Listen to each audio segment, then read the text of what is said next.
RMC Politique, le journal du off. Votre rendez-vous politique tous les matins, 5h36 sur RMC, les infos, les coulisses, les indiscrétions du service politique.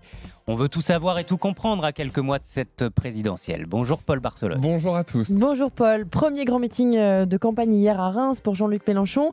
De quoi rassurer son camp, c'est le off du jour. Oui, Mélenchon était hyper stressé, confie un de ses soutiens, mais il en ressort galvanisé. On sent qu'il y a des millions de gens qui sont d'accord avec nous.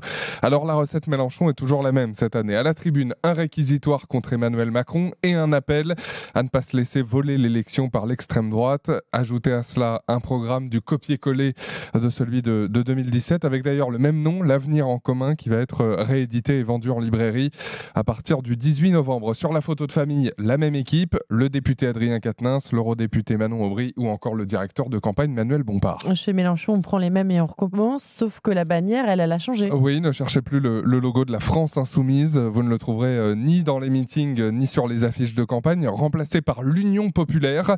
C'est un nouveau label pour se débarrasser de l'image un peu abîmée de la France insoumise. On se souvient tous du La République c'est moi lors de la perquisition au siège du parti. Et puis l'objectif, c'est de brasser plus large, de paraître moins isolé à gauche.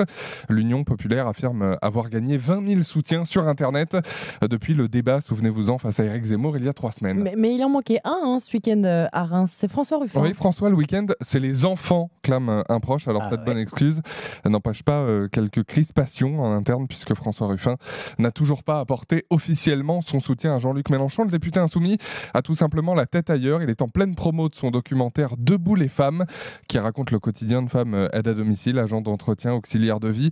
Mélenchon et Ruffin, soyez rassurés, Mathieu Anaïs, ne sont pas fâchés, se rassure un ami.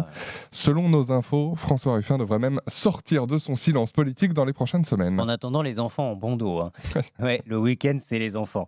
Pas qu'à croire. Autres infos à retenir ce matin, Paul. D'abord, les marcheurs qui reprennent leur grande marche comme en 2017. Oui, samedi prochain jusqu'à mi-décembre, la grande marche, c'est un porte-à-porte géant pour distribuer le fameux tract 50+, avec 101 déclinaisons locales, une par département. Alors si vous croisez sur votre marché des militants macronistes, ils vous proposeront peut-être de remplir un questionnaire, 7-8 questions, ce qui a marché pendant le quinquennat, ce que vous aimeriez que Macron fasse. Résumé d'un ténor de la Macronie, c'est une façon de mener campagne sans candidat. Enfin, je précise, sans candidat déclaré, suivez mon regard. Ouais, d'accord. Pas de candidat officiellement déclaré non plus, mais déjà un véritable trésor de guerre. 17 millions d'euros de dons déjà récoltés par La République En Marche pour financer la probable future campagne d'Emmanuel Macron. Les marcheurs cherchent encore 5 millions d'euros.